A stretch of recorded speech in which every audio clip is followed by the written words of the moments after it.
At 3 a.m. on Everest, the world is supposed to be simple: ice, wind, breath, and the quiet arithmetic of survival. But that night, in a torn nylon tent clinging to the South Col, Ethan Rourke heard something that didn't belong to any mountain. His radio crackled once, hard, sharp, then settled into a low hiss like distant rain.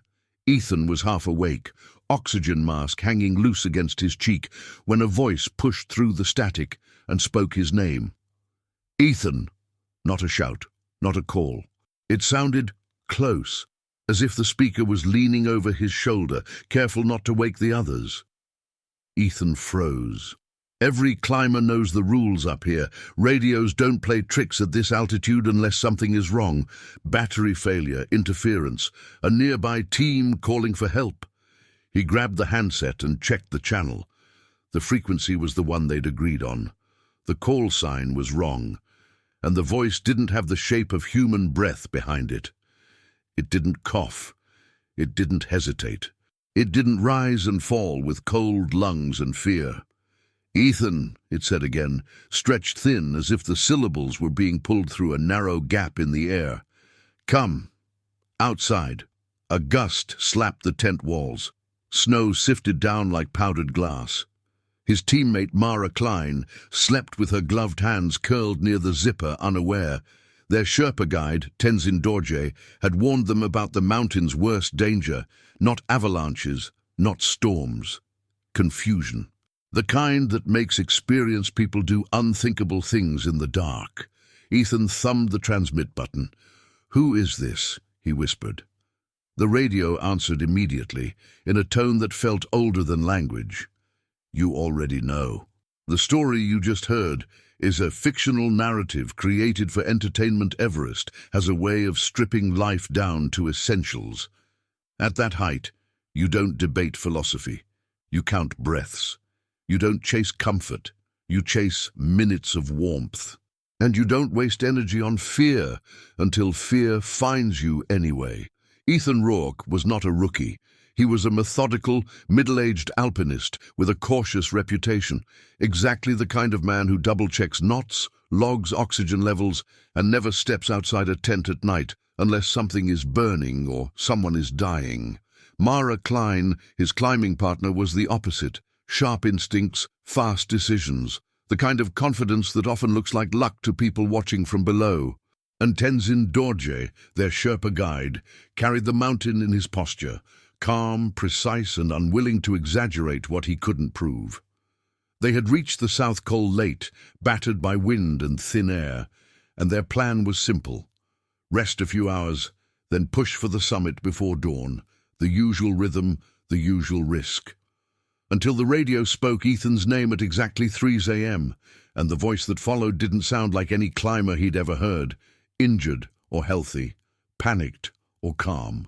In the hours that follow, Ethan will have to decide what's real when the mountain makes reality unreliable. Because on Everest, the most dangerous step isn't the one you take on ice. It's the one you take when you're not sure why you're moving at all. If you're enjoying this kind of survival mystery, stories that feel real enough to taste the frost, take a second to subscribe, leave a like, and tell me in the comments, what country are you watching from right now? And as we begin, ask yourself one question: if your radio called your name in the dead of night, would you answer? The first thing Ethan Rourke noticed was the silence after the voice. Not the normal radio silence, the kind you can explain with distance and dead batteries, but a silence that felt deliberate, as if something had leaned close to the microphone, spoken, and then stepped back into darkness to listen. He lay still inside the tent, the sleeping pad crinkling beneath his hip, his breath loud in the oxygen mask. Condensation had frosted the inside of the nylon walls, turning every movement into a faint glitter of ice dust. The thermometer clipped near the mesh pocket showed a number that didn't matter anymore. On Everest, every cold is the same kind of cold, the kind that steals decisions. Outside, the wind dragged its knuckles across the South Col, rattling tent lines and snapping prayer flags someone had tied to a rope cluster. The sound wasn't soothing. It was a reminder that the mountain never truly rests, even when humans pretend they can. Ethan's radio sat near his chest like a warm stone. He held it with both hands, as if grip alone could anchor him to logic. The display glowed weakly. Channel 7, the team channel. The squelch was set low. He stared at the numbers, waiting for the rational explanation to rise up and calm his blood. Mara Kline slept on his left, zipped into her down suit, her face half buried in the hood. Even asleep, she looked alert, jaw slightly clenched, brows faintly drawn, as if her dreams were arguments she intended to win. Beyond her, Tenzin Dorje lay curled with his knees up, one arm under his head, oxygen mask neatly arranged beside him rather than on his face. Sherpas had their own relationship with altitude. Tenzin had told them, with the quiet authority of experience, that he could sleep without oxygen at the Col for a few hours. Ethan couldn't. Ethan had learned the hard way what thin air did to his mind. The radio hissed again, almost shy. Ethan's thumb hovered over the transmit button. He didn't press it. Not yet. He listened. Static, then a faint popping crackle like ice shifting in a crevasse. Then, so soft, he thought he imagined it, an exhale. Except it didn't sound like breath. It sounded like wind passing through a narrow pipe. His skin prickled. He remembered the briefing in Kathmandu weeks earlier, the way the expedition leader had said, half joking, "If you hear things up there, don't follow them." Everyone had laughed because laughing is how people pretend they can tame the unknown. But the leader hadn't been entirely joking. He'd told them about hallucinations, summit fever, hypoxia-induced paranoia. He'd told them about climbers who unzipped tents at night and wandered into storms, convinced they were walking into a warm cabin. Ethan swallowed and tasted metal. He forced himself to act like a man with choices. He checked the radio settings, volume, channel, battery. He switched to scan mode. The radio hopped through frequencies, catching fragments of other teams, a cough, a muffled Nepali phrase, someone asking for a rope fix near the balcony. Ordinary voices, human voices. They sounded like they belonged to a world with lungs. Ethan switched back to Channel 7. Silence. He leaned toward Mara, close enough to smell the faint, clean sting of her oxygen. He didn't want to wake her, not because he didn't trust her, but because the story sounded ridiculous, even inside his own skull.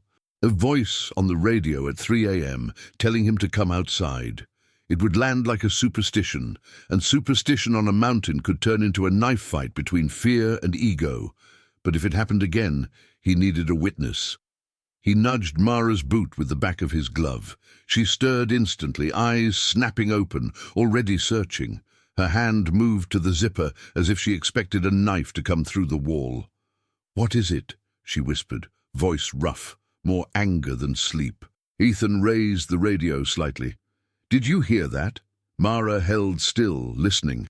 Her pupils looked too big, even in the dim. She shifted her oxygen mask on. "Hear what?" Ethan hesitated. He hated the hesitation. "The radio, it said my name." Mara didn't laugh. That was the first relief of the night. She just narrowed her eyes at the handset and reached for it. "Give it." Ethan passed it over. Their gloves brushed, stiff with cold. Mara held the radio up near her ear, like she expected it to bite. There was nothing, just static. She stared at Ethan. "When?"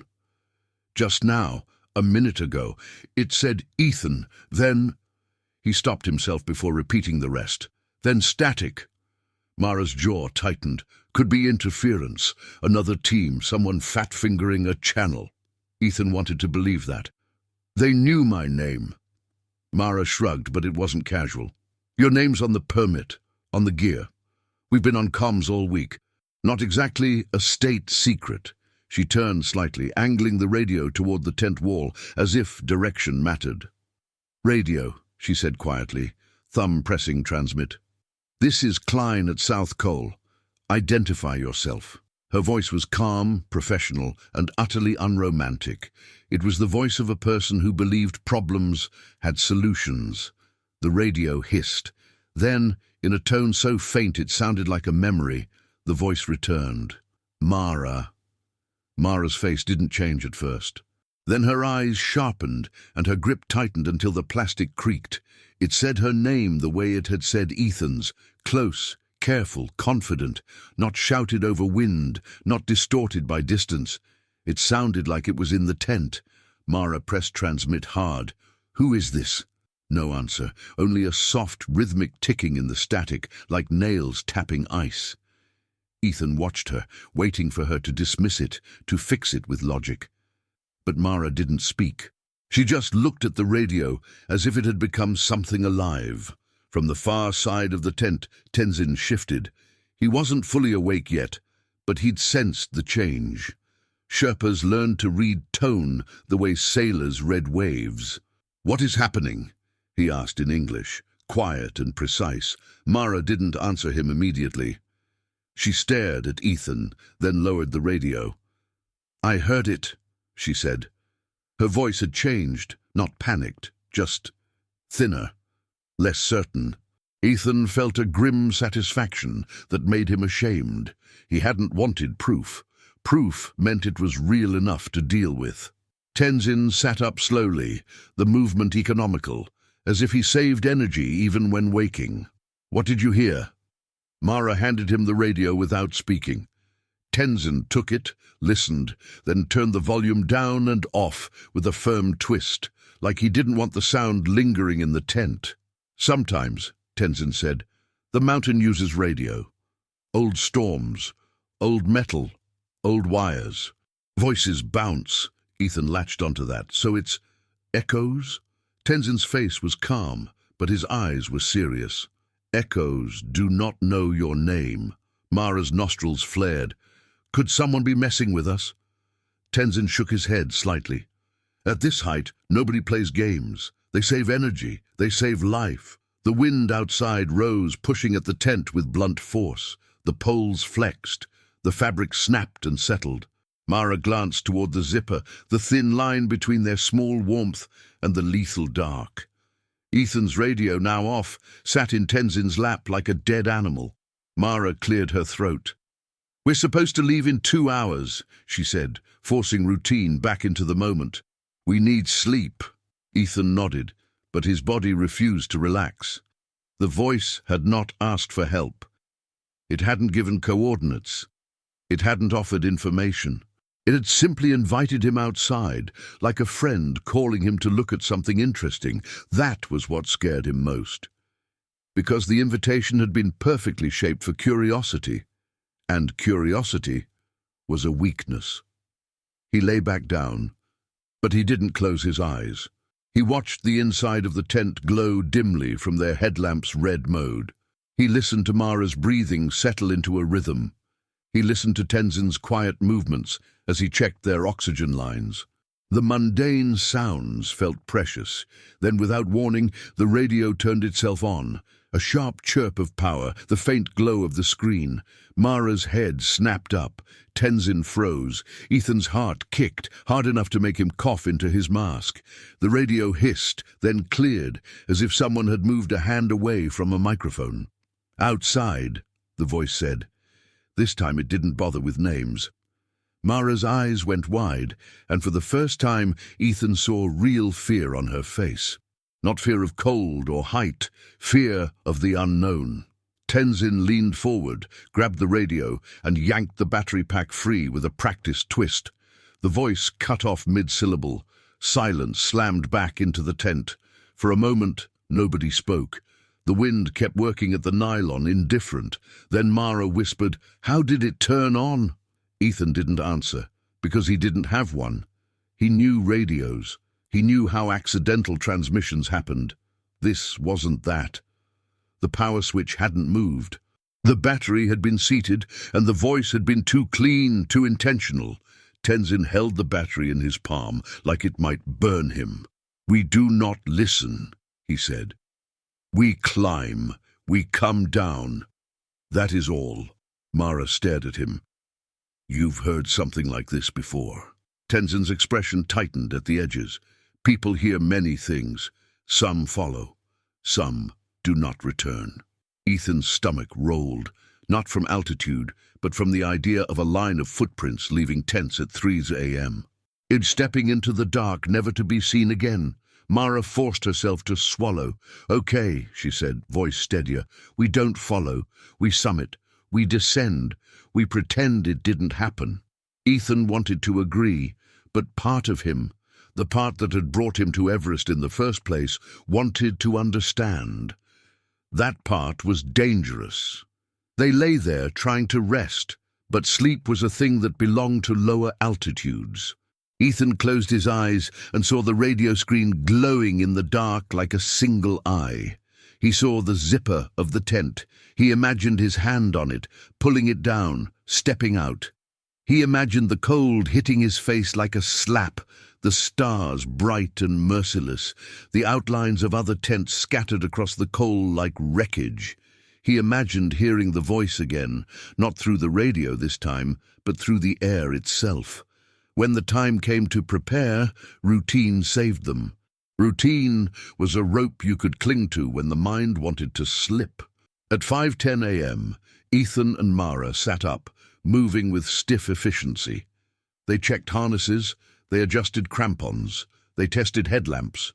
Tenzin moved around them, quiet but constant, tightening buckles, tapping carabiners, inspecting oxygen regulators with the seriousness of a surgeon. No one mentioned the radio again, but it hung between them like a fourth person. Outside, the sky was a black dome, scattered with brutal stars. The wind had eased slightly, though eased on Everest still meant constant pressure, like a hand pushing you backward. The temperature bit into any exposed skin instantly. They stepped out of the tent, clipped into the fixed line, and joined the slow procession upward.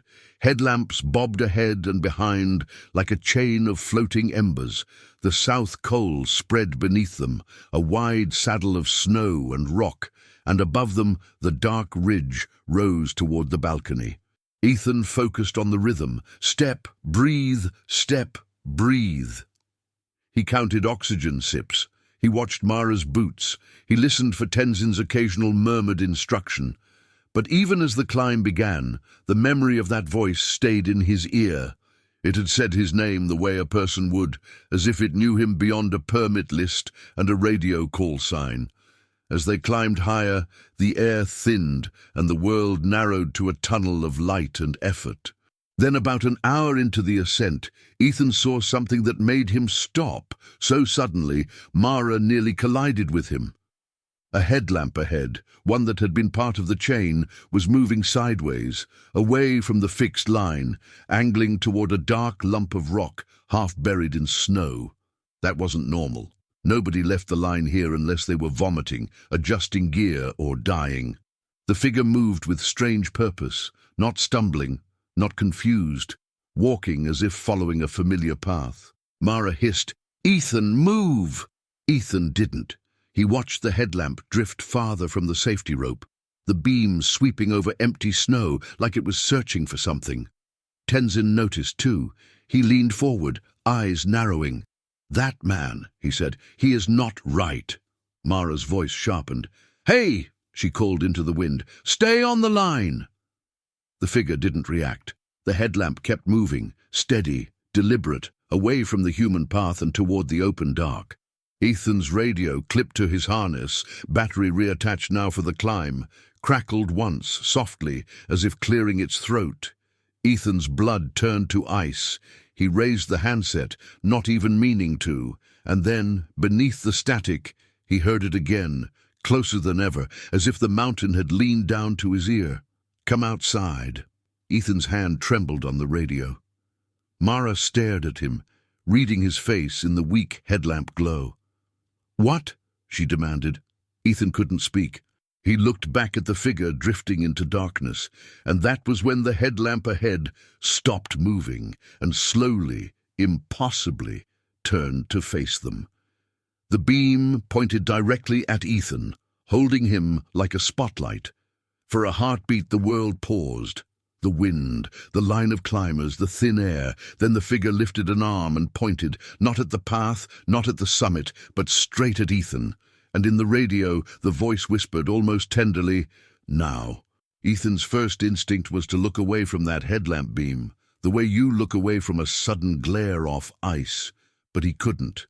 The light pinned him, harsh and steady, and for a second it felt less like a climber's lamp and more like something aiming. Mara stepped forward, planting her crampons with a deliberate crunch. "Hey!" she shouted again, voice ripping into the wind. "Stay on the line!" No response. The figure's arm remained raised, pointing straight at Ethan as if accusing him, selecting him, claiming him. Behind the beam, the body was just a dark outline.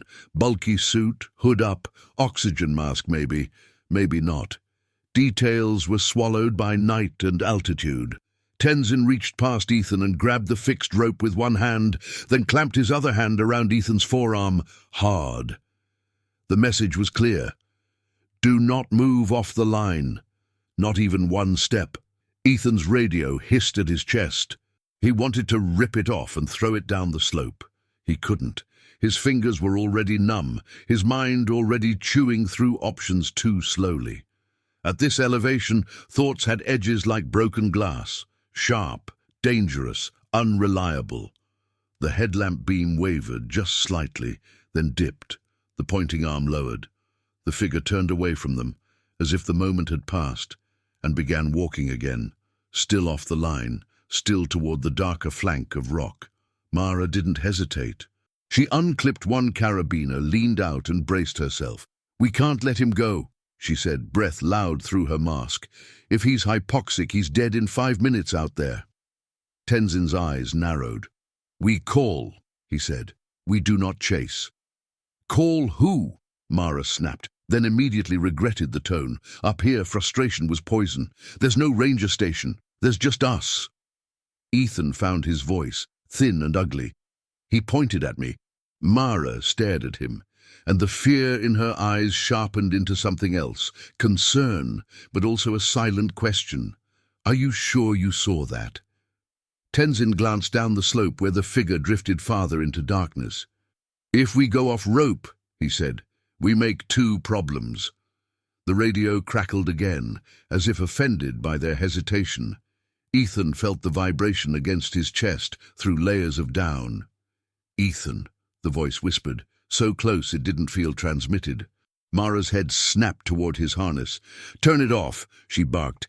Ethan fumbled the power knob with clumsy gloves, but before he could, a new sound cut through the wind, an actual human voice, faint but real, coming from ahead on the line. "Stop!" someone shouted. "He's off! He's off!" A cluster of headlamps uproot had paused, forming a tight knot of light. Climbers were turning, looking, pointing. The figure off to the side was now a moving dot of brightness, drifting toward a shallow dip that could hide a crevasse lip or a wind-loaded pocket of snow. Mara's decision made itself. She clipped her safety carabiner, then reached for Ethan's rope tether. "Anchor me," she said. "If I go, you hold." Ethan's mouth went dry. He hated this. He hated that the mountain forced choices and then punished you for making any. But he also knew the rule climbers rarely said out loud, "You never leave someone to die if you can do something without guaranteeing your own death." Tenzin moved first. He shifted his weight, planted his ice axe, and clipped a backup anchor into the fixed line with smooth precision. Then he gestured to Ethan. "Hold here," he commanded. "Do not move."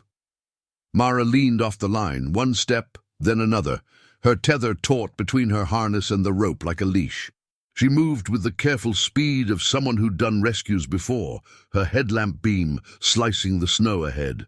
"Mister!" she yelled. "Stop where you are!" The figure didn't stop. It didn't stumble either. It just kept walking, steady as a metronome, as if it had a destination no one else could see. Ethan watched Mara's boots bite into crust. The snow looked firm, but in the dark you couldn't trust what you couldn't read. The wind kept trying to shove her sideways. Her beam swung over a shallow depression in the slope, nothing dramatic, but enough to turn a misstep into a slide. Then the radio at Ethan's chest chirped once, and the voice came through again. Calm, intimate, completely wrong. "You can't hold her." Ethan's grip tightened until his gloves squeaked against the rope. His pulse hammered in his ears. He forced himself not to look at the radio, as if eye contact could make it worse. Mara was close now, maybe 20 feet from the wandering climber. She reached out, fingers spread, aiming for his shoulder strap. The figure turned its head slightly, and Ethan saw in the brief angle of Mara's light that the climber's oxygen mask wasn't on. The mouth was exposed.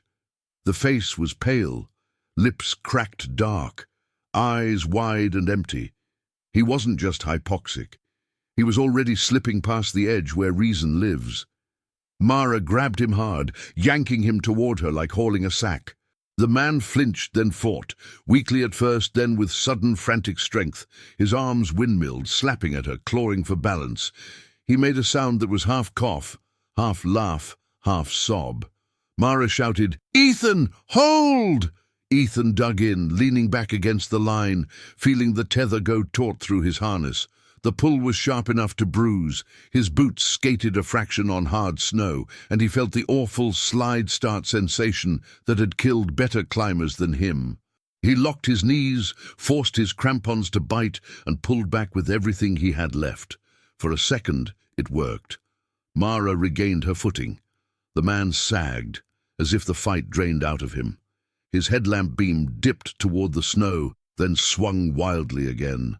And then the man's free hand went to his chest, fumbling at his own radio. He pressed transmit. Static exploded across Ethan's channel, loud, violent, and through it the same voice spoke again, now amplified, almost gleeful. "Come outside."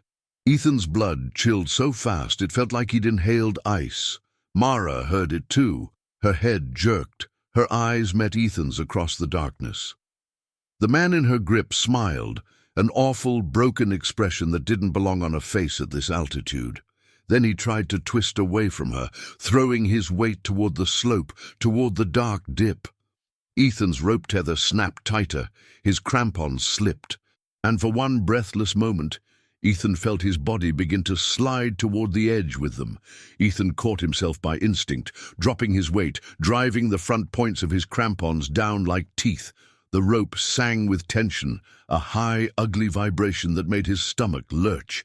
Tenzin lunged behind him, wrapping the fixed line around his gloved forearm in a controlled friction hold, adding strength without panic. Mara planted her ice axe in a chopping motion, the pick biting into hard snow with a sound like metal on bone. She hauled the man toward her with both arms, face inches from his, eyes blazing. "Look at me!" she screamed. "Breathe! Put your mask on!" The man's lips moved. Ethan couldn't hear the words over wind and static, but he saw the shape of a sentence, saw spittle freeze at the corners of the mouth. He was smiling again, smiling like someone who had already stepped out of consequence. Mara's right hand shot to the man's harness and found his oxygen line. She yanked his mask up and jammed it against his face. The elastic snapped over the hood. The man's eyes squeezed shut. His chest heaved. A harsh inhale. Then another. The fight drained out of him in seconds like a switch flipping. His shoulders collapsed. He leaned into Mara, suddenly heavy and limp. Ethan felt his own legs tremble with effort and fear. "Bring him back!" Tenzin ordered, voice iron. "Now!" Mara began the slow process of retreat. Step, brace, pull, dragging the man sideways toward the fixed line. Ethan leaned back, giving her tension, using his body as a counterweight. It was clumsy, brutal work in the thin air, each movement costing far too much. As they neared the rope, the man's head rolled, and his headlamp beam swept across Ethan's face for a split second. In that instant, Ethan saw the man's eyes, no longer empty, but flooded with terror, like he'd woken up in someone else's nightmare. He tried to speak, mask fogging. The words came out muffled, but Ethan caught enough to feel a cold prickle on his spine. "Don't listen," the man rasped. "It uses radio." Mara clipped the man into the fixed line with shaking hands. Two other climbers from the knot ahead moved down to assist, their headlamps bright and purposeful. One of them, a stocky man with a frost-caked beard, pressed his face close to the rescued climber's mask and checked the regulator. "Too long without O2, the bearded man muttered. "He's cooked." The rescued climber's eyes darted, frantic. He pointed, a weak jab of a glove, not at Ethan this time, but down the slope toward the tents. Then he whispered something into his own radio again, like a reflex he couldn't break. Ethan heard a faint echo of the phrase through his headset, garbled, then swallowed by static, the same pattern, the same cadence. Mara turned toward Ethan, breathing hard. "Did you hear what he said?" she demanded. Ethan nodded, throat tight. "He said it uses radio." Tenzin's gaze flicked between them. "We go up," he said firmly. "Summit window is short. We lose it. We lose everything." Mara's eyes flashed. "We almost lost ourselves just now." "And we did not," Tenzin said, blunt as a hammer, "because we stayed tied." Ethan wanted to argue. He wanted to scream that something was hunting them with their own technology, with their own fatigue. But arguing at 8,000 meters was like trying to build a house in a storm. You wasted energy and got nothing but colder. They moved again. The line of climbers began to untangle, resumes its slow upward crawl. The rescued climber was turned around, escorted down by the bearded man and another teammate, headlamps drifting back toward the South Col like two fading stars. Ethan kept his eyes on Mara's boots, forcing his mind to narrow to mechanics. Step, breathe, clip, unclip. The fixed line scraped softly against carabiners. Wind hissed over the ridge, yet the radio sat against his chest like a live thing. He reached down and switched it fully off, not standby, off. He checked it twice. Then he tucked it deeper beneath his jacket, as if fabric could block a voice. For a while, nothing happened. They climbed toward the balcony, the slope steepening. The eastern horizon began to smear into a dark blue line, promising dawn. Ethan's world reduced to the circle of light ahead of his headlamp and the ache in his lungs. His oxygen hissed with each inhale, a reassuring mechanical breath. At the balcony they paused briefly. The place was a shelf of snow and rock where climbers changed oxygen bottles and adjusted gear. Several teams were clustered there, their headlamps and dawn light mixing into a strange half-world where faces looked carved from wax. Tenzin crouched and checked Ethan's regulator, then Mara's. He spoke little, but his hands were confident. Ethan watched the other climbers, some standing with vacant eyes, some murmuring prayers, some vomiting quietly onto the snow. Human fragility displayed like an exhibit. Ethan's mind kept circling the same questions. How did a voice know their names? Why did it sound close? Why did it repeat the same command, come outside like a loop? He tried to find the rational explanation and hold it. Interference, a prank, a damaged radio relaying someone else's transmission, hypoxia hallucination. Any of these could fit. None of them fit well. They moved again, climbing above the balcony toward the south summit. The sun's first light began to strike higher peaks, painting them pale gold, while the ridge where Ethan walked remained in shadow, still night-cold. Then, without warning, Mara stopped. Ethan nearly bumped her, catching himself at the last second. "What is it?" he panted. Mara pointed down and to the right, off the fixed line, where a small object lay half buried in snow near a rock outcrop. It looked dark against the white, too square to be stone. Tenzin leaned, cautious. "Do not go off," he warned automatically. Mara didn't. She just angled her headlamp beam. It was a radio battery pack. Ethan recognized it instantly. The same brand as theirs, the same clip style. It had a strip of tape around it with faint writing. Black marker, smeared. Mara's voice was tight. "That's not ours." Ethan stared. Something about the tape tugged at his memory. They had taped their own spare batteries with labels to keep track. But this tape looked older, more weathered, as if it had been up here longer than a night. Ethan leaned forward as far as the fixed line allowed, squinting. The writing on the tape was partially rubbed away, but one word was still legible. Outside. A cold wave rolled through Ethan, so strong it made him dizzy. Mara looked at him, eyes wide, and in that moment Ethan knew she was thinking the same thing. Someone had left this here on purpose, or something had. Tenzin's voice cut in, sharp. No, we do not touch. We do not take. Mara swallowed, but she couldn't look away. Why would a battery be labeled outside? Ethan didn't answer. His chest felt too tight for words. The wind rose again, and the ridge seemed to narrow. The mountain felt suddenly less like terrain and more like a presence pressing in. They continued, leaving the battery pack where it lay. But Ethan couldn't stop looking back, as if the object might move when he wasn't watching. As they climbed higher, the air thinned further. Ethan's limbs began to feel detached, like they belonged to someone else. His mind became a slow animal struggling uphill. He focused on Mara's back, on Tenzin's steady pace, on the fixed line that promised a path. Then, somewhere above them, a new transmission burst across the air. Ethan heard it through someone else's radio. One of the climbers ahead had their volume high, and the sound carried in the thin cold. A voice, distorted, frantic. Mayday, mayday, South Col, someone is out of the tent.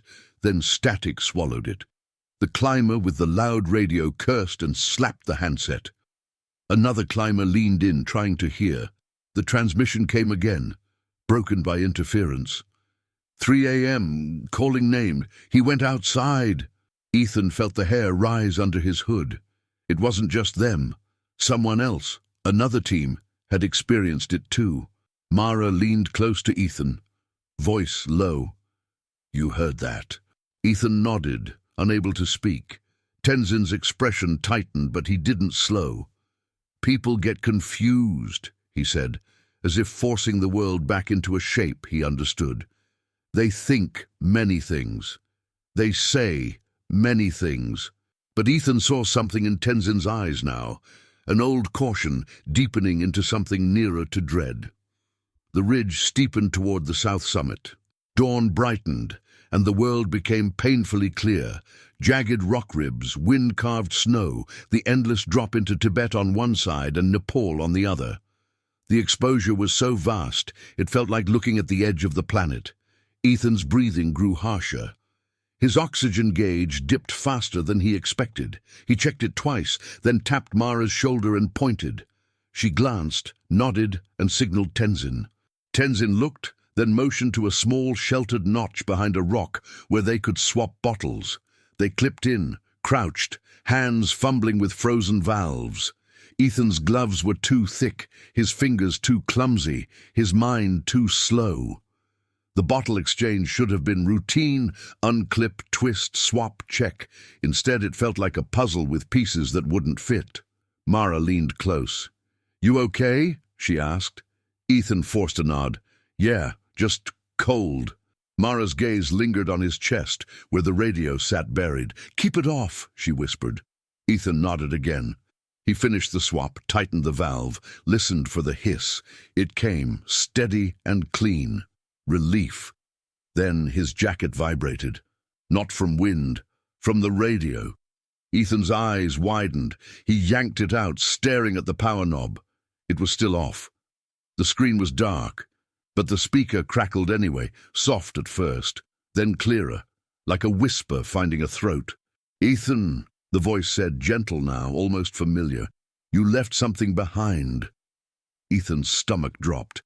He looked down the ridge toward the South Col, toward the tents that were now tiny dots far below. Mara watched his face and went pale. No, she mouthed. No, don't.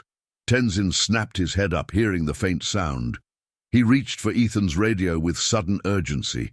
Ethan pulled it away instinctively, staring as if he could force an explanation out of plastic and wires. The voice continued, calm as a guide offering a shortcut.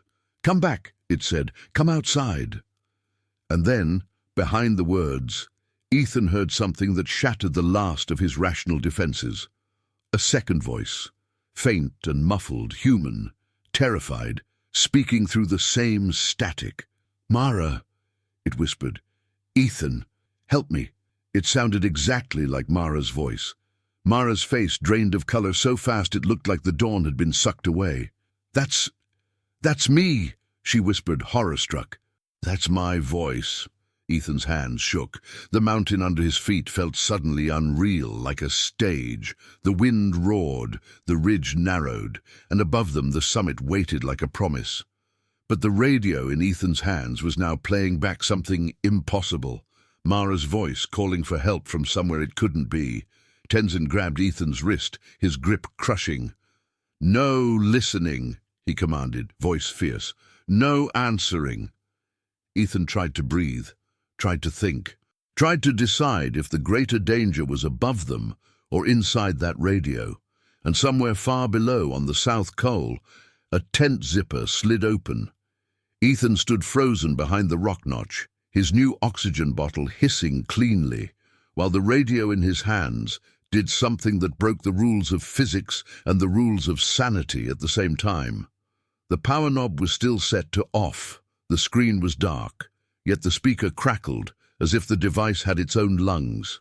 When the zipper sound came through, soft, unmistakable, Ethan felt a sick drop in his stomach. A tent zipper at the South Col wasn't a casual noise. It was a decision being made in lethal air. Mara's eyes locked onto Ethan's face, pleading for a rational answer that didn't exist. Tenzin's grip tightened on Ethan's wrist until the pain cut through the numbness. "Battery!" Tenzin snapped. Ethan fumbled the latch and yanked the battery pack free.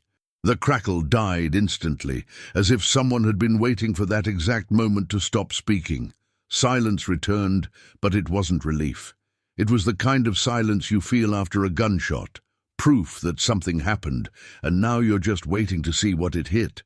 Mara leaned in, her voice barely a thread through her mask. "If someone opened our tent—" Ethan didn't answer. His mind immediately replayed their camp. The zipper line, the frost inside the walls, the small pile of gear, the spare oxygen masks. He pictured a teammate stepping out half awake, drawn by a voice that sounded familiar. He pictured the wind taking that person the way the ocean takes a swimmer who turns their back for 1 second. Tenzin looked up the ridge toward the south summit, where headlamps and dawn-lit figures continued moving, as if nothing had changed. "We cannot fix the Col from here," he said. "We go down after summit, fast." Mara's eyes flared. "After summit? Someone could die in 15 minutes. Ethan felt the argument pulling at him from both sides. His entire life had been narrowed to this ridge, this dream, this morning. But he also knew that on Everest, the mountain didn't care what you'd wanted for years. It only cared what you did in the next 10 minutes. He stared at the battery pack in his glove. The tape label from earlier flashed in his mind. Outside. The same word now sitting like a command in his bloodstream. A climber above them paused and turned back, face a pale oval behind a visor. "Everything good?" the climber called, voice thin in the wind. Tenzin gave a short nod. "Go!" The climber moved on. Mara's hand closed around Ethan's forearm. "Ethan," she said, and the way she said his name was not just urgency. It was fear of what the mountain was doing to them. "That voice used me. It used my voice. If it's calling from Camp 4... Ethan's mouth went dry. "We can't even trust our radios." Tenzin's gaze went hard. "Then we borrow." He pointed with his chin toward a pair of climbers just ahead. One carrying a larger radio clipped outside his jacket, the antenna tall and stiff. That team, different frequency. They moved carefully, clipped in step by step, until they reached the pair. Tenzin spoke first, polite but direct, in the universal tone of emergency at altitude. The climbers were European, one older, one younger, faces rimed with frost, eyes squinting in the brightening dawn. Tenzin gestured to Ethan's dead radio, and then to the other man's handset.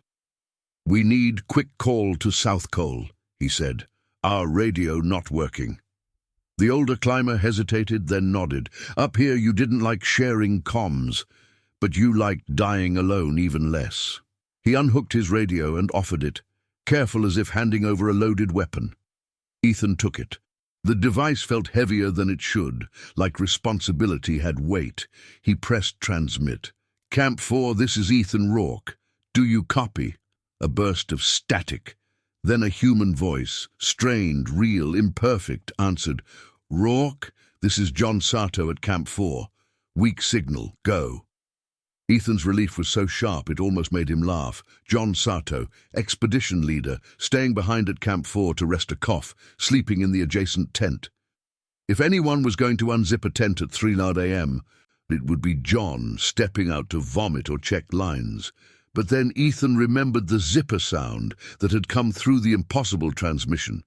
Ethan tried to keep his voice steady. "John, did someone leave a tent? Did someone step outside around 3?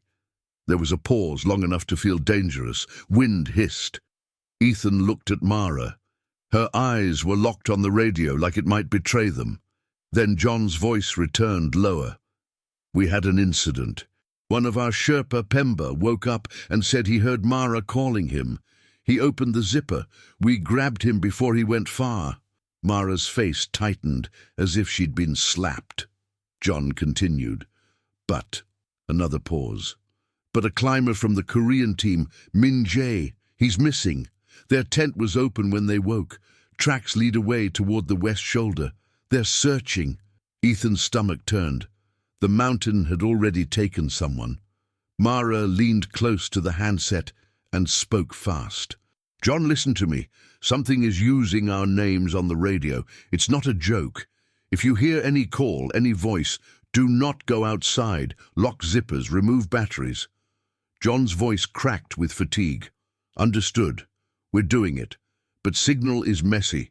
Many teams reporting weird transmissions, like recordings." Recordings! The word landed like a nail. Ethan's mind flashed to the battery pack labeled outside, to the strange ticking in the static, to the way the voice sounded too close. Ethan swallowed. "John, keep everyone inside. We may abort and descend." John exhaled, audible through the transmission. "Ethan, weather is stable for now, but clouds building from the west. If you're going to summit, do it soon. If you're not, come down before it turns." Ethan looked up the ridge. The summit was still above them, a hard line against the growing light. The dream was right there, closer than it had ever been. Then his borrowed radio crackled faintly, another transmission stepping over theirs, like someone cutting into a conversation at the worst possible moment. A whisper, barely audible, but clear enough to make Ethan's skin tighten under his layers. "Ethan, you left something behind." The borrowed radio wasn't even on their team frequency, yet the voice had found them again, sliding between channels like it knew how. Ethan's eyes snapped wide. Mara saw it immediately. "Give it back," Tenzin said sharp. He didn't ask. Ethan handed the borrowed radio back to the older climber with a stiff nod and forced calm. "Thank you." The older climber looked uneasy, as if he'd felt something he couldn't name. He clipped the radio back to his jacket and moved away quickly, choosing distance over questions. Mara's breathing turned louder in her mask. "It's not just our radios," she whispered. Tenzin stared down the ridge toward Camp 4, his face suddenly carved into something older. "We stop," he said. "We go down. Now." Mara didn't argue this time. She just nodded once, hard, as if biting down on the disappointment. Ethan's chest tightened, not from altitude, not from oxygen, but from the quiet grief of turning away. Yet something else rose in him too, relief. A sense that the mountain was a chessboard, and the only winning move was to leave before it took a piece. They turned, clipped carefully, and began descending. Down climbing on Everest was its own kind of danger. Your body wanted to rush, but rushing meant falling. Ethan forced his mind into discipline. Step, plant, clip, breathe. The ridge fell away on both sides into a terrifying emptiness that looked peaceful from far away and lethal up close. As they dropped back toward the balcony, Ethan kept replaying John's words. A Sherpa heard Mara calling him. A climber went missing. Multiple teams reporting recordings. It was spreading through camp like a contagion. Then Mara stopped abruptly and held up a hand. Ethan froze. Tenzin did too. Mara pointed down the slope, toward the South Col. In the brightening light, they could see tiny dark dots, tense, clustered like a broken necklace. But one of those dots was moving, not wind-flapping fabric, a headlamp. Alone. It drifted away from the tents, moving steadily toward the open snowfield below the col, where the terrain rolled into darker gullies and wind-scoured dips. Ethan's throat tightened. That's someone walking. Mara's voice went thin. Minjay? Tenzin stared, unmoving. Too far, he said. We cannot reach from here. But Ethan couldn't take his eyes off the light. It moved with the same deliberate steadiness as the earlier climber who'd stepped off the fixed line. Not stumbling, not searching, following. Ethan's mind tried to calculate the distance, the time, the chances. All of it felt useless. The headlamp was a slow sentence being written across the snow, and the ending didn't look survivable. Mara's gloved hand grabbed Ethan's sleeve. We get down, she said fierce. We get down and we find whoever that is. Ethan nodded, though his stomach churned with dread. They had no guarantee they'd be able to help. But they did have one advantage. They were still moving with purpose, still tied to each other, still aware of the trap. They descended as fast as safety allowed, reaching the balcony again, then dropping toward Camp 4. The sun climbed higher, turning the upper mountain into a brutal white glare. Wind picked up, tossing spindrift that stung like sand. Ethan's legs began to tremble with the accumulated effort, and his mind started to smear at the edges. When they finally reached the South Col, hours later, the camp felt wrong. Tents sat where they should, but the atmosphere was strained, like a village after an alarm. People moved with rigid urgency, talking in tight circles, faces drawn. Several climbers had their radios dismantled, batteries removed, devices wrapped in gloves as if they were contaminated. John Sato met them outside his tent, hunched in his down suit, eyes bloodshot from altitude and lack of sleep. His beard was crusted with frost. You heard it too, he said, not as a question. Mara stepped forward. It used my voice, she said. John, where's Minjay? John's expression tightened. Still missing. Korean team followed tracks for an hour, but the wind covered them. We saw a headlamp moving away earlier, couldn't catch it. Then it vanished into a dip. Ethan felt Mara stiffen beside him. John gestured toward Ethan's tent. Your zipper was open when we checked, not wide, just enough. Like someone had tested it. Ethan's stomach dropped. We left it closed. I know, John said. His gaze flicked to Tenzin. Pemba swears he didn't touch it. Tenzin's face was stone. John lowered his voice. We found something inside your vestibule. He reached into his jacket and pulled out a small object wrapped in cloth, a radio battery pack. Ethan's mouth went dry. The tape label was old, smeared, but legible. Outside. Mara's eyes widened. That's the same. John nodded once. And there's more. He pointed toward a cluster of gearboxes near a rock anchor where teams stored spare lines. Come see.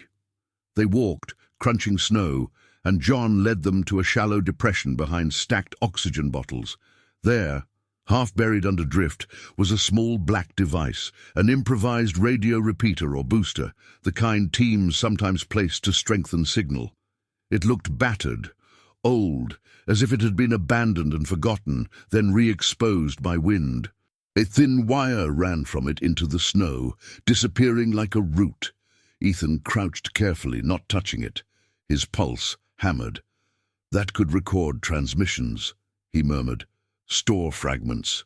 Replay them. Mara stared at it, horror and anger mixing. Then it learned our names. Tenzin's eyes narrowed, as if he hated the object with a personal intensity. Not good, he said softly. Not here. John's voice dropped to a grim whisper. We tried to shut it down.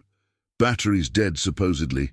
But at night, radios still light up, even when switched off, even when batteries removed. Ethan felt cold spread through his chest again. How? John shook his head. I don't know. At that moment, a shout rose from the edge of camp. Headlamp! Someone yelled. Down there! Movement! Ethan and Mara spun. A group of climbers were pointing toward the lower snowfield beyond Camp 4, where the wind carved shallow troughs. Far out, a single point of light flickered, weak, unsteady, but real. Mara grabbed Ethan's arm. That's him, she said. That has to be him. John's face tightened. If he's out there without oxygen... Tenzin cut in, voice like a blade. We go tide. We go fast. We come back. Ethan nodded, fear turning into focus. He clipped into the rope tether with Mara, checked his headlamp, tightened his gloves. John waved over two Sherpas, Pemba and Doria's cousin Rinzin, both moving with grim readiness. They stepped away from the safety of tents into open snow, following the faint headlamp glow like a lure. The wind rose in unpredictable bursts, erasing footprints almost as soon as they made them. The headlamp ahead flickered, vanished behind a dip, then reappeared farther right, as if whoever carried it was drifting. As they approached the trough, the light suddenly stopped moving. Ethan's breath caught. Minjay! He shouted into the wind. No answer. They crested the shallow dip, and Ethan's headlamp beam swept across a figure standing upright in the snow. Someone was there, still on their feet, motionless. Relief surged through Ethan for half a second, until his light caught the details. The figure's oxygen mask dangled uselessly from one strap. The face was bare, rimed with ice, eyes open far too wide. And the mouth, blue-black with cold, was shaped into the faintest hint of a smile. Mara gasped, a sharp, broken sound. The figure lifted one arm slowly and pointed past them, back toward the camp, toward the tents. Then, from somewhere very close, Ethan heard a whisper that did not come from any radio at all. Outside! Ethan's first instinct was to turn toward the sound, because human brains are wired to locate a voice, but this wasn't coming from a mouth or a radio or even the wind the way wind normally speaks. It had direction. It had intent. It had that same intimate closeness that made his skin feel too tight. Minjay! Mara shouted again, forcing reality into the moment like a stake hammered into ice. The standing figure didn't answer. It didn't sway. It just pointed back toward Camp 4, arm stiff, glove frozen into a permanent gesture, as if the mountain had posed him there and walked away. Rinzin stepped forward one cautious step, tether line pulling taut behind him. He lifted his headlamp higher, sweeping the light over Minjay's face, the bare skin rimed white, eyelashes locked together, lips dark and cracked. A thin rattle came from his chest, barely there but human. Not dead, not yet. He's alive, Rinzin said, voice clipped, urgent, but he's gone. Mara surged forward, but Tenzin caught her harness strap with a hard jerk. Tied, he snapped. Always tied. Mara's breathing sounded like a saw through her mask. She nodded once, then moved with controlled speed. She reached Minjay, grabbed his shoulder, and the man's head rolled slightly, eyes staring through her as if she were a dream that didn't deserve attention. His mouth opened. No sound came out, only a faint, brittle click of teeth. Mara pulled his oxygen mask up and pressed it to his face. The strap slipped on frozen fabric, refusing to catch. She fought it with fingers made clumsy by cold. "Help me," she hissed. Ethan stepped in, tether stretched, and braced Minjay's head while Mara forced the strap around the hood. Rinzin held an ice axe planted in the snow to anchor their line. Tenzin stayed half a step back, scanning the terrain, because someone had to keep their lives from being traded for one. Minjay inhaled through the mask, one harsh pull, then another. His chest rose, painfully slow. His eyes blinked once, as if remembering they could. Then he flinched. Not from the oxygen, from something else. His eyes shifted, snapping to the side, staring past Ethan's shoulder into the shallow dip behind them. His pupils widened in sudden raw fear, and his gloved hand rose, trembling, pointing exactly where Ethan didn't want to look. Ethan turned his head a fraction, just enough to sweep his headlamp beam into the dip. At first there was nothing, only drifted snow and the faint outline of a rock rib. But then the light caught something half-buried, an object with straight edges, too deliberate for nature. A small black case, a piece of gear, and beside it, a boot print, fresh enough that the wind hadn't softened it yet. Mara saw it too. "Someone's here," she whispered. The words hadn't left her mouth before the whisper came again, closer now, unmistakably formed, brushing Ethan's ear like breath. Outside, Minjay jerked in Mara's grip, eyes wild. He tried to pull away from them, as if the tether itself offended him. His hands clawed at his mask strap. "Hey, no!" Mara snapped, grabbing his wrists. "Stay with me!" Minjay's voice came out as a hoarse rasp through the mask. "Not radio," he choked. "Not machine." Ethan's stomach tightened. "What do you mean?" Minjay shook his head weakly, eyes darting. "It talks in head." A cold understanding spread through Ethan that had nothing to do with temperature. The mountain didn't need radios. Radios were just the easiest doorway. Exhaustion and hypoxia were the bigger door, and they were standing wide open. Tenzin lifted his chin toward Camp 4, a dark line of tents in the distance. "We go," he said. "Now. He will not last." They began the return immediately, moving as a single unit, Rinzin and Pemba up front, clearing the safest line, Ethan and Mara supporting Minjay between them. The man stumbled, legs stiff, body refusing coordination. Every few steps, he tried to turn his head back toward the dip, toward whatever his mind insisted was calling him. Ethan kept his voice low, steady, the way you talk to someone who's drowning. "Minjay, look at me. Look at my light. Keep breathing. One step." Minjay's eyes flickered to Ethan, then away again, like a man resisting hypnosis. "She called," he whispered. "Woman. Voice. Warm. Said tea. Said safe." Mara went rigid. "My voice." Minjay didn't answer. His eyes squeezed shut as if the memory hurt. They reached the edge of Camp 4, and climbers rushed out despite the danger, grabbing Minjay's arms, pulling him into the lee of tents. Someone shouted in Korean, someone else shouted for oxygen. The camp erupted into controlled chaos. John Sato appeared, coughing hard, then forcing himself upright. His eyes took in Minjay, the frost on his cheeks, the vacant stare. "Get him in," John ordered. "Hot fluids, heat packs. No sleeping." As Minjay was dragged into a tent, Mara turned on John, her voice sharp enough to cut rope. "That repeater," she said. "That box you showed us. We need to destroy it." John's jaw tightened. "We tried." "And it's still happening," Ethan said, surprising himself with how firm his tone sounded. "It turned on a radio that was off. It used her voice. It's pulling people out of tents. We can't just ride this out." Tenzin nodded once, grim. "We cut it. We cut wire. We burn it." John looked torn, leader instincts fighting fatigue. Then his gaze shifted to the sky west of the ridge.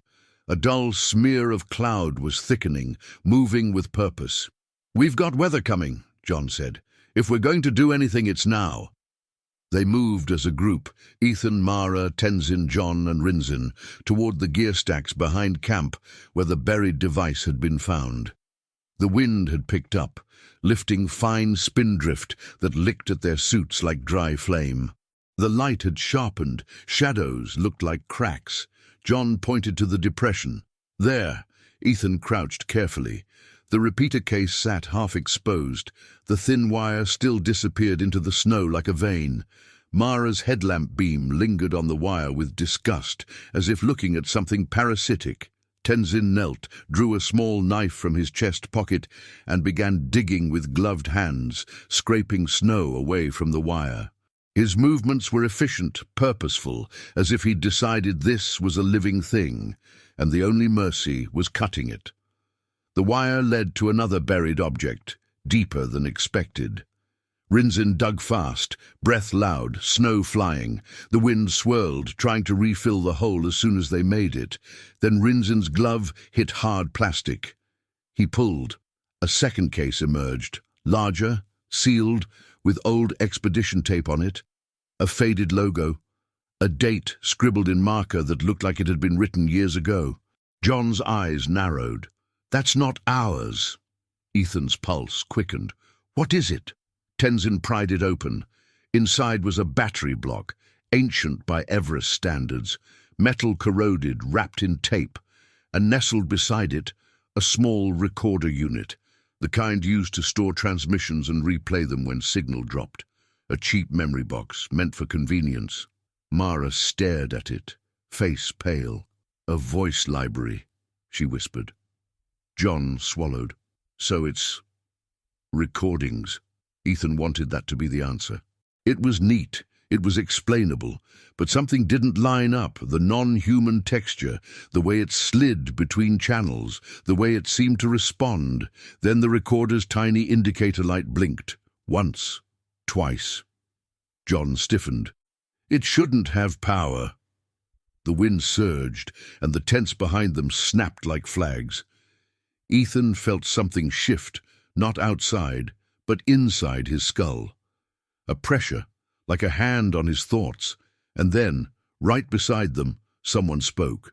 Not through the radio, not through the recorder's speaker, a voice in the air close enough to feel. "Mara!" Mara spun so fast she nearly lost her footing. Ethan's headlamp beam swept over empty snow. John's beam swept the other way. Nothing, no one. But the name had been said, cleanly, clearly. Mara's lips parted, fear, anger, disbelief, all mixed together. "Stop," she whispered, not to anyone in particular. Tenzin didn't hesitate. He lifted the recorder and smashed it down against a rock. Plastic cracked. He smashed it again. Something inside shattered with a sharp, satisfying snap. He grabbed the battery block, yanked the tape off with brutal force, and tore the wire free. Sparks flickered faintly, tiny startled flashes, then died. For a moment, there was nothing but wind and the harsh sound of their breathing. Ethan waited for the radio to crackle, for the whisper to return, for the mountain to push back. It didn't. The silence that followed felt different, not friendly, not safe, but vacant. As if a door had been closed. John let out a breath he'd been holding too long. "Okay," he said, voice hoarse. "Okay. Everyone pulls batteries tonight. No radios powered. We descend first light." Mara looked at Ethan, eyes glassy with fatigue and something else, something like grief, for the idea that reason always wins. "If it was just recordings," she said quietly, "why did it answer us?" Ethan didn't know what to say. Because he'd heard the non-human tone too. Because he'd felt that pressure in his skull. Because the mountain had a way of making the line between external and internal feel like a lie. Tenzin stood, wiping snow from his gloves. "We do not ask why," he said. "We leave." That night Camp 4 became a bunker. People taped their tent zippers shut from the inside. Batteries were removed from radios and placed in sealed bags. Some teams agreed to no comms after dark, only visual checks and human voices. Every rule was a small prayer. Ethan sat inside his tent with Mara and Tenzin, headlamps low, bodies hunched against cold. The mountain pressed against the fabric, and the wind spoke in long, patient sentences. Mara's hands shook slightly as she drank warm, sugary tea. "Do you think Minjay will make it?" she asked. Ethan stared at the tent wall, at the frost crystals glittering like tiny stars. "If he stays awake," he said, "if they keep warming him." Tenzin said nothing, but his silence carried the weight of someone who'd seen enough outcomes to not promise. Ethan tried to sleep. He couldn't. His mind kept reaching for the moment the voice said his name like it knew him. He kept hearing the zipper sound. He kept picturing a headlamp walking away into the dark with calm purpose. At some point, he didn't know if it was midnight or too soon, Mara leaned closer, voice barely above breath. "Ethan," she said, "if you hear me calling, you don't answer." "Okay." Ethan turned his head, met her eyes. "I don't answer," he promised, and then from outside the tent, a real human shout cut through the wind. "Check zippers!" someone yelled. "Everyone check, now!" Ethan's heart kicked. He and Mara lunged for the zipper line, fingers scrambling along the inner seam. The zipper was still closed, the tape was still intact. But on the outside of the tent fabric, pressed into the frost like a fingerprint, there was a faint, curved smear, as if someone's gloved hand had tested the door and slid away. Mara's breath hitched. "No," she whispered. Ethan stared, jaw tight, and forced his voice into control. "We stay in," he said. "We stay in." Dawn came like a rescue and a threat at the same time. Clouds were thickening in the west, and the wind had a sharper bite. Teams moved fast, breaking camp with the urgency of people fleeing something they refused to name. They descended in tight ropes, careful and relentless. The mountain tried to punish them the way it always did. Gusts that shoved them sideways, spin drift that blinded, cold that made buckles feel like puzzles. But the descent had one gift. With each 100 meters lost, Ethan's mind felt fractionally more his own. At the balcony, he looked back once, just once, toward the summit ridge. The sunlight hit it in cruel beauty. It looked peaceful, innocent, like a postcard. He hated it for that. By the time they reached Camp 2, the air felt thick, almost luxurious. People spoke more, faces regained some color. The tightness in Ethan's chest eased. Minjay was there, wrapped in sleeping bags, eyes still haunted but open. When Ethan passed, Minjay's gaze locked onto him, and he whispered through cracked lips, "It wanted names." Ethan stopped, crouched beside him. "The repeater," Ethan said softly. "We destroyed it." Minjay shook his head weakly, eyes wet. "Not only." Ethan felt a cold ripple go through him again, even in this lower camp. He nodded anyway, because arguing with someone who'd been pulled to the edge didn't feel right. "Rest," he said. "You're safe now." They reached base camp the next day. The icefall loomed behind them like a white maze. The tents looked almost civilized. People hugged, cried, laughed too loudly. Relief did strange things to adults. Ethan sat outside his tent, unzipping his jacket, letting warmer air touch his face. The world smelled like food and diesel and life. He wanted to believe it was over. Mara joined him, shoulders slumped, eyes tired. "We're going home," she said. It wasn't joy. It was surrender. Ethan nodded. "We're going home." That evening, John gathered the team for a final debrief, the kind you do because you need to turn chaos into a story with edges. He spoke about Minjay's rescue, about the repeater device likely left by an older expedition, about how recordings and interference could mimic voices in the wrong conditions. He sounded like a man trying to build a fence around something that refused to stay contained. Ethan wanted the fence. Then later, when the camp had quieted and Ethan finally lay down with the first real heaviness of sleep, his phone buzzed. He frowned. There shouldn't be service like that. Not reliable. Not here. He lifted the phone, screen glowing in the dark, and saw a missed notification, an audio file received via the camp's local network, a message that had queued and delivered late. No sender name, just a timestamp. EO3 Zoo. Ethan's throat tightened as if the altitude had followed him down. He didn't want to press play. Every instinct screamed not to, but curiosity is older than fear, and it always sounds reasonable in the moment. He pressed. Static. Then perfectly clear, a voice spoke his name. Soft, intimate, impossibly close. Ethan. And beneath it, faint as wind through a narrow pipe, a whisper followed. "Come outside."